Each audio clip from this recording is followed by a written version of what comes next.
Começa agora, pela TV Novo Tempo, mais um programa, Evidências na busca de fatos que comprovem a veracidade histórica da Bíblia Sagrada. No programa anterior, nós mostramos os diferentes tipos de crença em Deus que existem no mundo, tanto dentro quanto fora do ambiente judaico-cristão ao qual nós estamos acostumados. Vamos conhecer agora algumas das religiões que existem no mundo e que abraçam algumas das crenças que apresentamos semana passada. E se você não assistiu ao vídeo, poderei encontrá-lo aqui no nosso canal do YouTube. Pela mais intrigante de todas as religiões do Oriente, o hinduísmo. O hinduísmo é uma das mais complexas e antigas formas de religião do mundo. Assim como o cristianismo, ele também é subdividido em muitas ramificações, com muitos comportamentos litúrgicos, no mínimo curiosos. Como é o caso dos sadhus, isto é, homens santos que renunciam ao mundo e vagueiam em busca de sabedoria, devotos de Shiva, e muitos deles costumam andar até seminus ou com saris. Eles têm o cabelo emaranhado e vivem sempre de esmolas. Este, por exemplo, é um Swami, um santo elevado que afirma estar há 20 anos com o braço erguido sem nunca baixá-lo. Isto é uma forma de austeridade, a fim de destruir todos os desejos que pudessem interromper o caminho entre ele e a divindade. O hinduísmo é a terceira maior religião do mundo, que em 2015 ultrapassara 1 bilhão de seguidores, perfazendo deste modo 15% da população mundial. Fundação. A sua origem se deu na Índia por volta de 1500 a.C. Os seus livros sagrados são os Vedas, os Brahmanas, o Upanishads, o Mahabharata e o Bhagavad Gita. Estes são os mais conhecidos, mas há muitos outros livros sagrados dentro do hinduísmo. Sendo uma religião nacional, só pode ser hindu quem já nasce hindu. Portanto, o hinduísmo existe na Índia, onde estão a maioria dos seus fiéis, e também em algumas regiões como a Indonésia, o Paquistão, o antigo Ceilão, a antiga Birmânia, a Malásia, e também Moçambique e na África do Sul. Agora, é claro que com a migração de indianos para outros países como Estados Unidos, França, Canadá e Alemanha, populações de hindus começam aos poucos a se firmar também nesses territórios. Antes de falar da doutrina, ou menos geral, do próprio hinduísmo, é bom esclarecer o seguinte. Como já dissemos, existem muitos segmentos hindus, de modo que o nome hinduísmo é tão genérico ou pluralista como o nome cristianismo, que também é uma coleção de centenas, milhares de religiões ditas cristãs. Pois bem, a diferença, no entanto, é que o hinduísmo não se caracteriza por uma teologia dogmática que, em tese, classificaria o que é ortodoxo e o que é herético no ensinamento hindu. Eles são mais preocupados com as práticas litúrgicas e com os rituais do que com uma espécie de doutrina certa ou errada.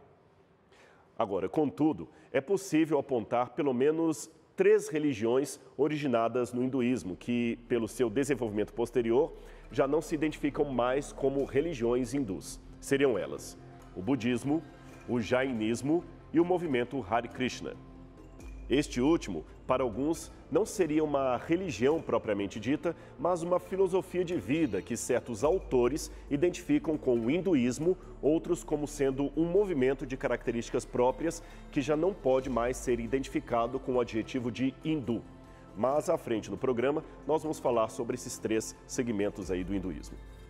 Agora, de um modo geral, lembrando, como eu disse, que o hinduísmo se preocupa mais com o rito do que com a crença ou o credo, a crença fundamental dos hindus é a da existência de um espírito universal chamado Brahma. Ele é a realidade última para o hindu e, embora seja difícil definir o seu significado, pois o mesmo mudou ao longo dos séculos, pode-se dizer que Brahma é a alma do mundo. A enigmática pessoa de Brahma é também chamada de Trimurti, o Deus triuno e uno. Ele tem esse nome porque acredita-se que ele era, ao mesmo tempo, Brahma, ou o Deus que cria, Vishnu, o Deus que conserva, e Shiva, o Deus que destrói. Agora, aqui é importante esclarecer que, embora este não seja o tema do nosso programa, esta tríade divina que eu acabei de mencionar, esta tríade dos hindus, não tem nada a ver com a doutrina bíblica da Trindade, por mais que alguns afirmem que a primeira seja a origem da segunda. Num futuro programa Evidências, nós podemos esclarecer melhor esse ponto para você.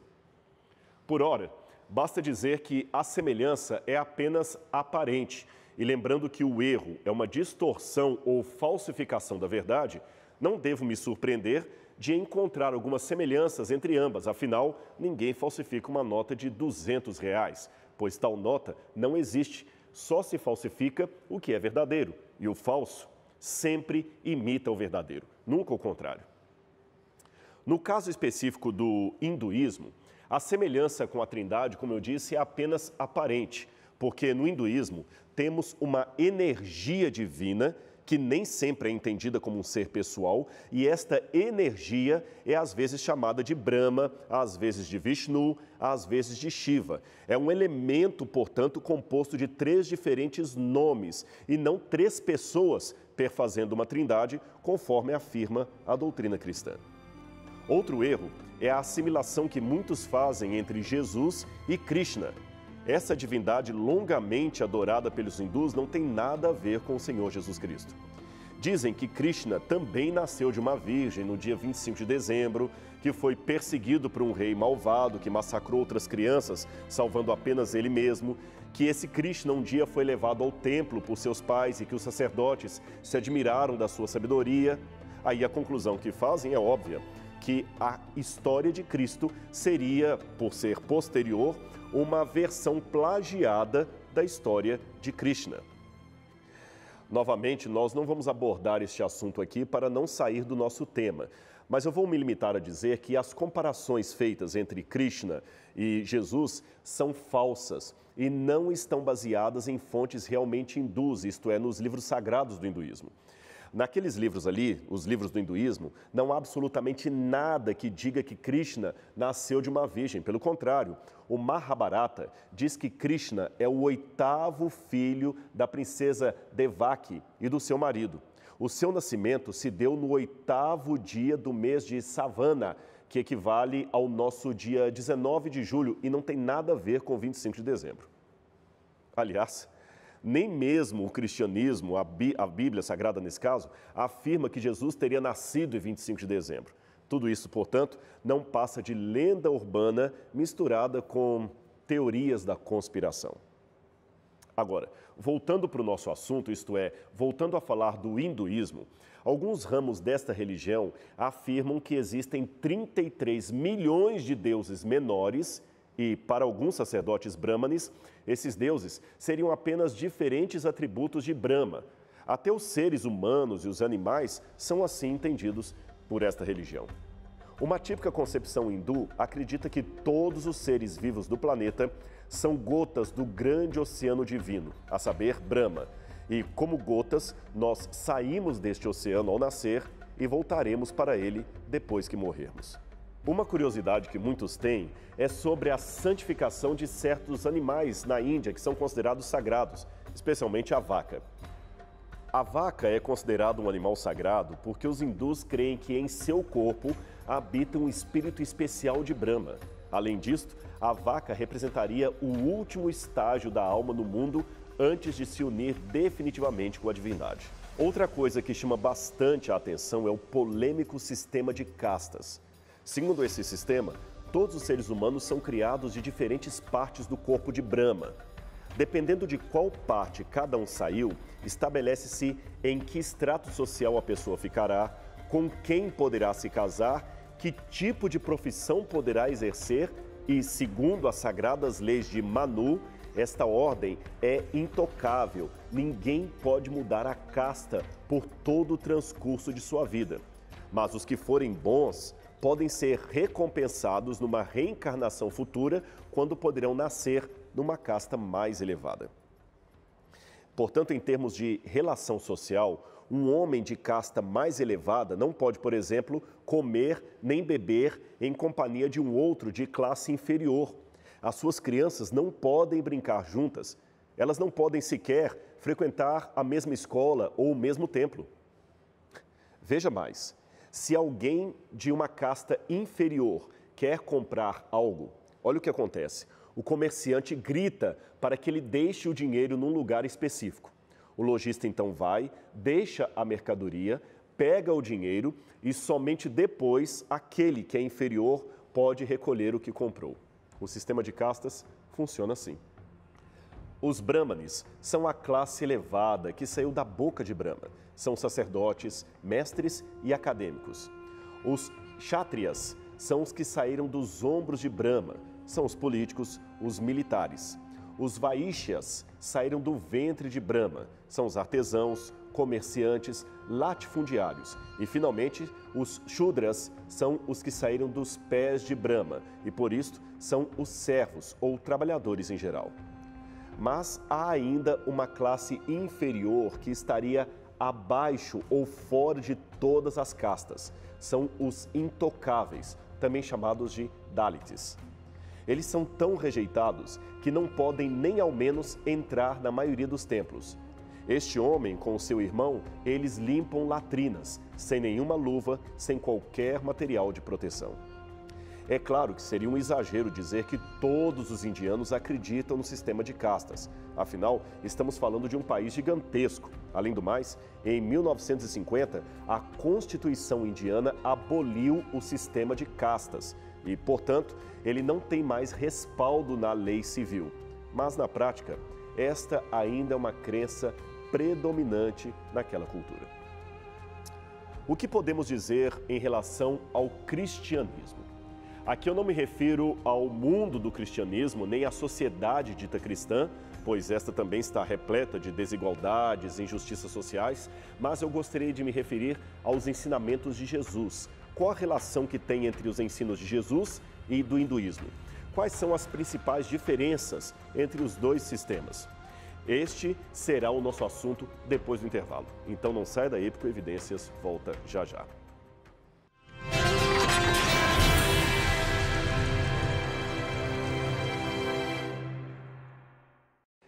Estamos de volta com o programa Evidências, hoje conhecendo um pouco mais da religião hindu. Em se tratando de sistema doutrinário, seriam estas as principais diferenças entre hinduísmo e cristianismo. Vamos começar por sua ideia de Deus. Para o hinduísmo, Brahma é um elemento indefinível, impessoal e filosoficamente absoluto.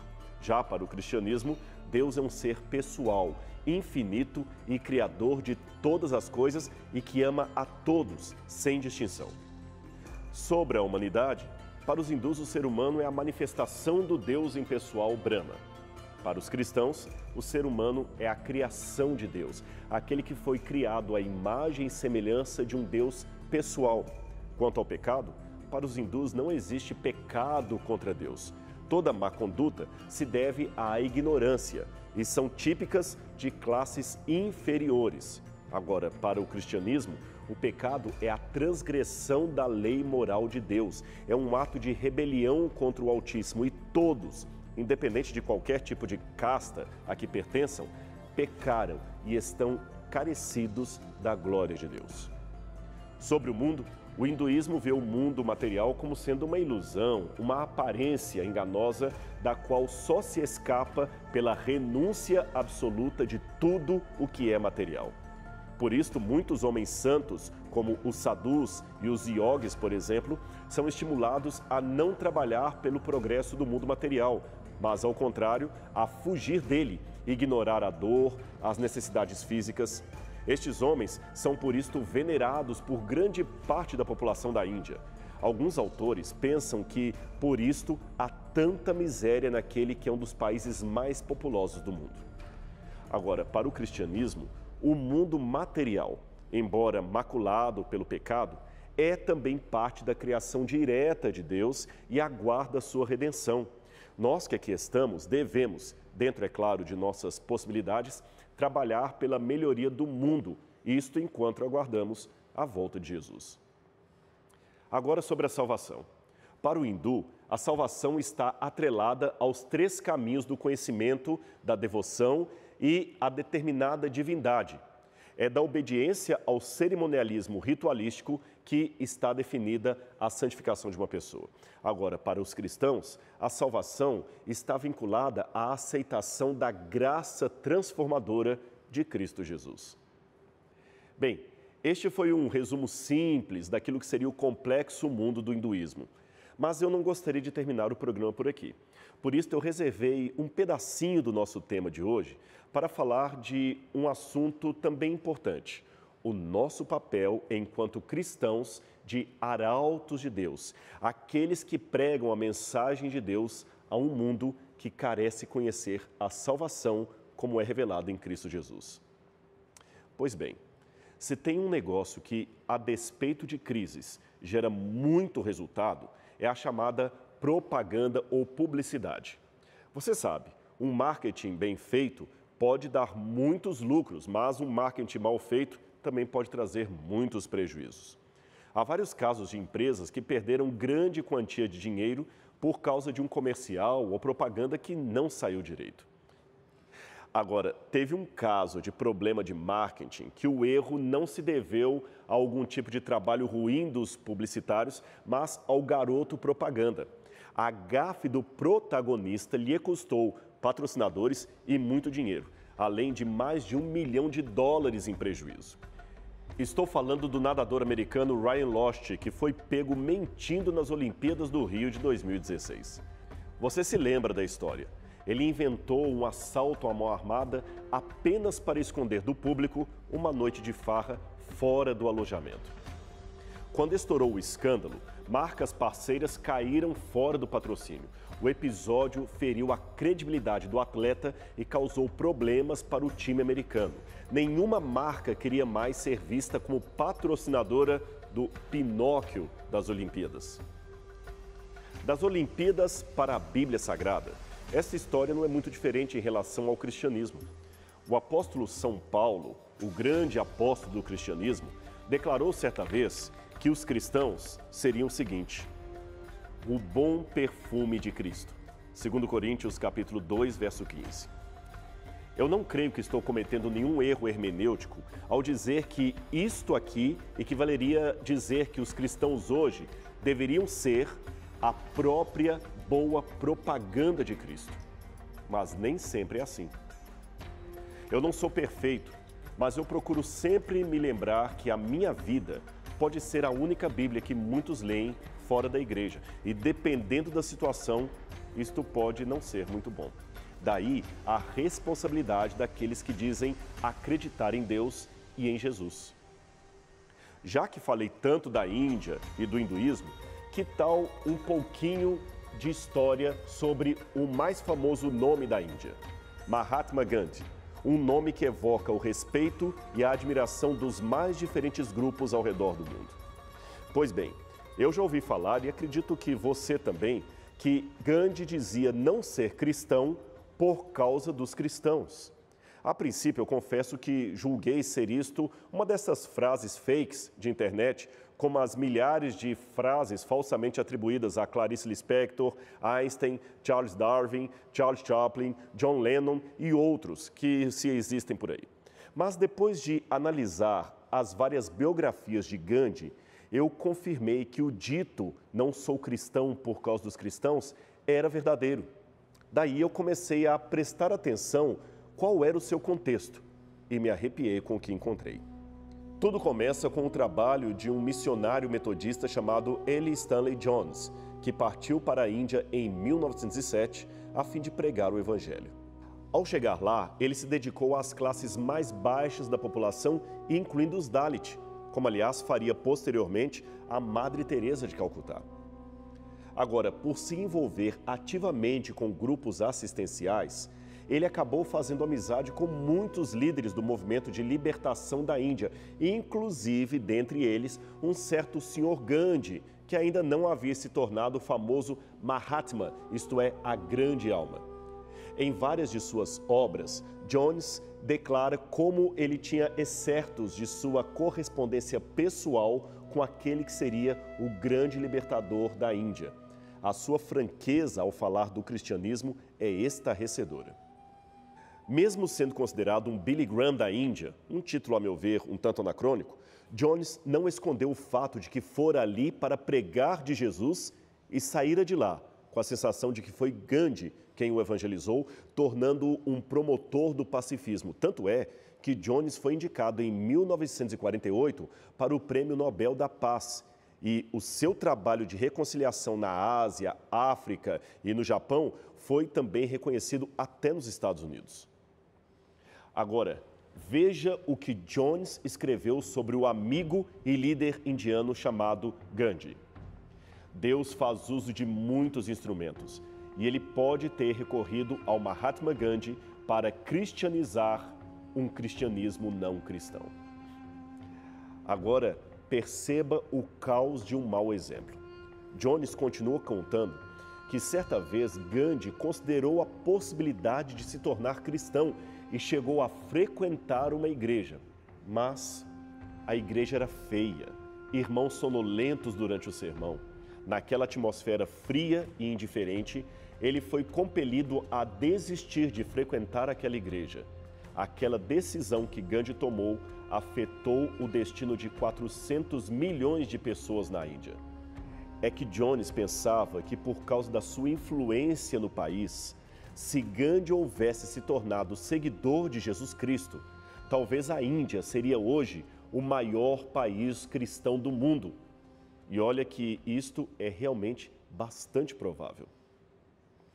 Um episódio ocorrido desta vez na África do Sul, em pleno regime do apartheid, tornou a rejeição de Gandhi pelo cristianismo ainda mais acirrada.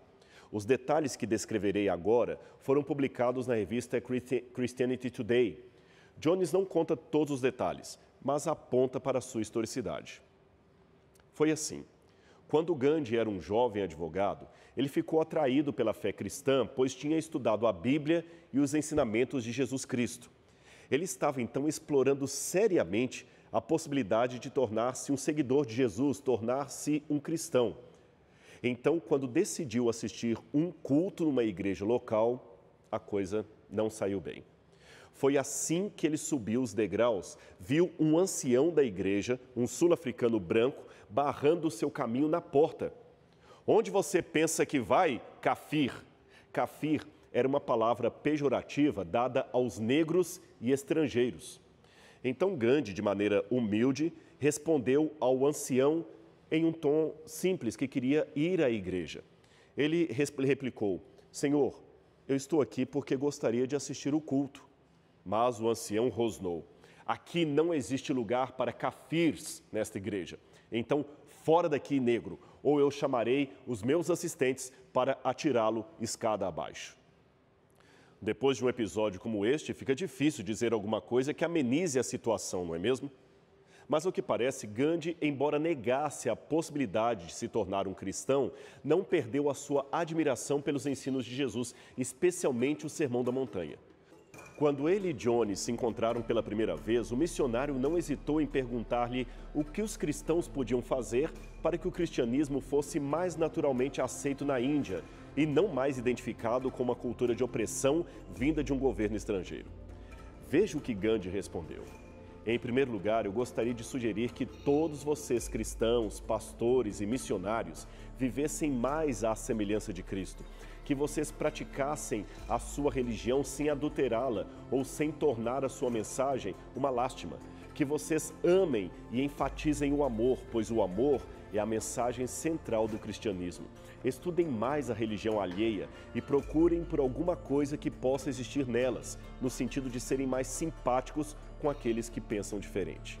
Pode parecer estranho, mas eu tomaria não os conselhos de um missionário experiente, mas de Gandhi, para fechar esse programa. Quem sabe deveríamos imitar mais a Jesus para atrair mais as pessoas para Jesus. Lembre-se, meu amigo, o cristianismo conhecido lá fora pode ser a vida que você leva aí na sua casa. No próximo programa Evidências, vamos continuar a nossa jornada conhecendo outras religiões não cristãs que existem ao redor do mundo. Portanto, não perca o nosso encontro aqui semana que vem na TV Novo Tempo. Até lá!